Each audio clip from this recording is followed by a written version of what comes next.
Going through an extremely challenging time with India right now, but that's why it's so important for us to have diplomats on the ground working with the Indian government there to support Canadians and Canadian families.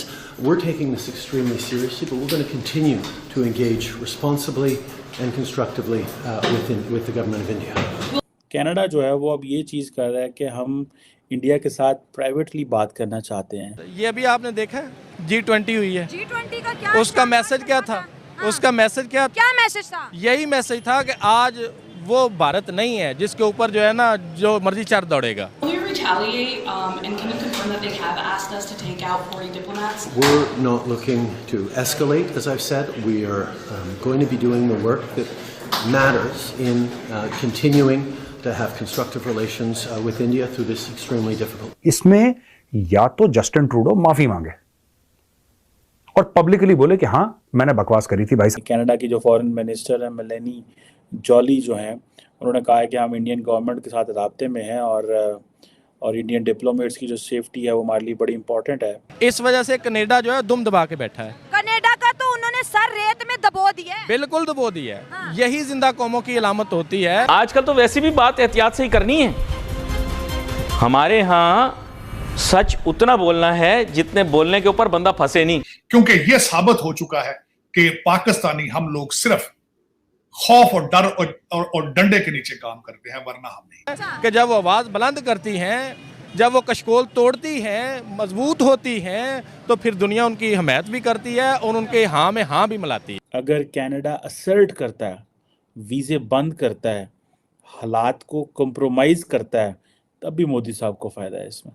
जैसे Colombia है ना, Colombia वैसे ही मैं चाहता हूं कि Canada बन जाए और खालिस्तानी बना के देंगे। सारे के सारे ड्रग एडिक्ट हैं, सारे के सारे ड्रग पेडलर्स हैं Khalistani, and 90% of them are involved in extortion, killing, murder, criminal element. वो अब ये चीज़ कर रहा है कि हम इंडिया के साथ प्राइवेटली बात करना चाहते हैं और ये इस स्टेटमेंट ने जारी बात है जिसे वो कहते हैं ना कि एक मज़ीद कनाडा की पोजीशन को जो इसने बड़ा स्ट्रॉन्गली असर्ट किया था इंडिया के ऊपर, उसको ऐसे लग रहा है कि वो डिप्लोमेटिक सपोर्ट ना मिलने की वजह से ये सारी चीज़ें करनी पड़ी हैं। कनाडा की जो फॉरेन मिनिस्टर है मेलेनी जॉली जो हैं उन्होंने कहा है कि हम इंडियन गवर्नमेंट के साथ राब्ते में हैं और इंडियन डिप्लोमेट्स की जो सेफ्टी है वो हमारे लिए बड़ी इंपॉर्टेंट है। जिसे वो कहते हैं कि जो डिप्लोमेट्स हैं उनकी जो कन्वर्सेशंस हैं वो प्राइवेट ही रहनी चाहिए। मैंने इस पे पहले भी आपको कहा था कि इस सारे केस में अगर कनाडा बैकफुट पे जाता है तब भी मोदी साहब को फ़ायदा है, और अगर कनाडा असर्ट करता है, वीज़े बंद करता है, हालात को कंप्रोमाइज़ करता है, तब भी मोदी साहब को फ़ायदा है इसमें। ये दोनों चीज़ें आप इसके बेशक मेरिट्स पे चले जाएं तो यू विल फाइंड इट कि ये जो है वो ये आपके सामने आएगा। अच्छा, जो कल फाइनेंशियल टाइम्स की रिपोर्ट आई है उस पर कनाडा की जो फॉरेन मिनिस्टर हैं जॉली, वो कहती हैं कि जिसे वो कहते हैं ना कि ये उस रिपोर्ट को उन्होंने डिक्लाइन कर दी है कंफर्म करने से। ये चीज़ है। सो ये लगता तो मुझे ये लगता है कि अगर ये वो कह रही हैं तो इट मीन्स के दो चीज़ें हैं इसमें। एक चीज़ तो ये है कि अगर फाइनेंशियल टाइम्स कह रहा है इंडियन मीडिया ने पिक किया है, इंडियन गवर्नमेंट इसको अभी तक सामने नहीं लेके आई, तो या तो इंडियन सरकार जो है वो टेम्परेचर चेक करना चाह रही थी इसका क्या रिएक्शन आता है। मैंने आपको कहा था कि जैसे ही डॉक्टर जयशंकर अमेरिका से वापस आए ये मूव आ गई, इट मीन्स कि उनके पास कॉन्फिडेंस था, उनको एक प्रॉपर सपोर्ट मिली है वाशिंगटन से कि आप ये कर सकते हैं। क्योंकि आपने जब इंडिया और अमेरिका डील कर रहे होंगे तो इंडिया ने अमेरिका की जो जिस इंटेंसिटी से वो चीज़ें कर रहे हैं उसको फॉलो कर रहे होंगे कि अगर आप इस इंटेंसिटी से चीज़ें कर रहे हैं, प्रेशर डाल रहे हैं, जोर डाल रहे हैं, कंडीशंस लगा दी है, क्या कर रहे हैं। सो जिस तरह डॉक्टर जयशंकर को वेलकम मिला, उन्होंने घर आके ये एक फाइनेंशियल टाइम्स के ज़रिए स्टोरी लीक करवा दी होगी। ये ऐसे होता है, पूरी दुनिया में हुकूमतें करती हैं। फाइनेंशियल टाइम्स की स्टोरी जो है वो चल गई, जब वो चली सारे मीडिया ने उसको पिक किया। फाइनेंशियल टाइम्स का ये है कि वो ज़्यादातर मेजॉरिटी लोग पढ़ते भी नहीं हैं, उसकी सब्सक्रिप्शन लेनी पड़ती है, तो हर बंदे को वो अवेलेबल नहीं है, उसको फिर दूसरे मीडिया ने पिक किया। सो वो जो एक्चुअल स्टोरी है वो मेजॉरिटी मेरा ख्याल है पॉपुलेशन है तो पढ़ी भी नहीं होगी पूरी दुनिया में।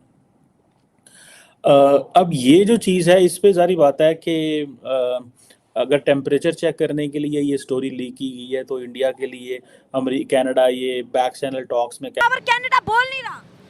क्यों बोले?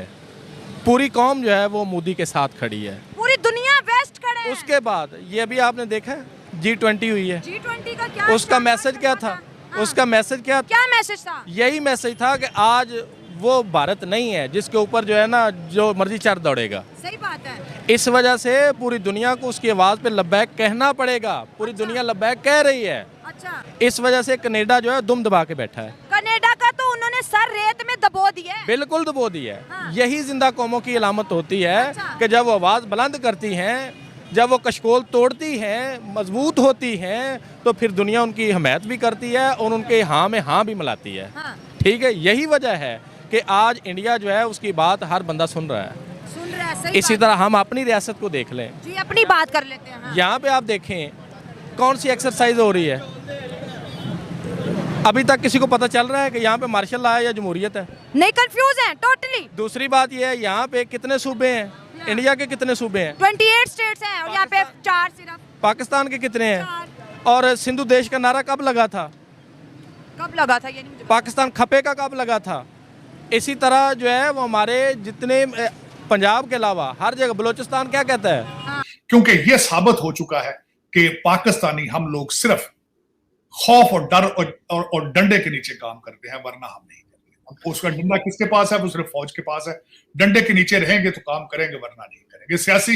सियासत में अब छोटी सी मिसाल देना चाहूंगा। लोग अक्सर कहते हैं, मुझे मेरे ऊपर गिला करते हैं कि तुम बहसीते एक लॉ के स्टूडेंट, पॉलिटिकल साइंस के हवाले से तुम किस तरह कहते हो कि फौज इसका करे। अब मैं उसकी छोटी सी मिसाल देना चाहूंगा। पाकिस्तान के अंदर अगर शुगर मिल्स के एक सर्वे किया जाए तो हर शुगर मिल का जो माफिया है सारे का सारा असेंबली के अंदर बैठे, सारा का, और सारा का सारा जो है करप्शन में इन्वॉल्व है, सारे का सारा स्मगलिंग में इन्वॉल्व है। तो अब वो उनसे क्या तो की जा सकती है कि पाकिस्तान की बेहतरी के बारे में बात करें।